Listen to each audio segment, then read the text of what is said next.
انا عايز اول ما اتخرج اشتغل مشرف، اول ما اتخرج من كليه تمريض اشتغل مشرف. ده ما بيحصلش. لو المستشفى فيها عجز في الفنيين التمريض فانت هتنزل فني لحد ما يجي دورك جوه المستشفى وتتعين مشرف.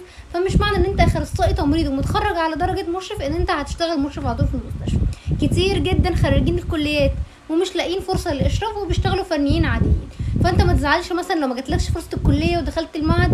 في الاخر يعني الفرق على فكره في المرتبات مش كبير ومحدش يزعل، وانت ممكن ان شاء الله بعد ما المعهد تخلصه تخش التخصصي او التقني وتكمل بعد كده الكليه، بتبقى نظام السنتين مش 4 سنين وان شاء الله بتعادل. بس ما تحاولش تيأس، يعني الثانويه العامه مش نهايه المطاف، ممكن تخش المعهد الفني الصحي او كليه تمريض سواء ده او ده، فالاثنين الحمد لله كويسين والاثنين احسن من بعض ومجال مطلوب في كل حته وفي كل مكان.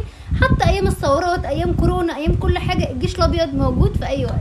لو سبتني الفيديو لايك وشير وسبسكرايب لقناتي على اليوتيوب، ولو اول مره تشوفني على التيك توك تزود اللي جنب الفيديو خلي قلبي لونه احمر وكمان قاعده فيش.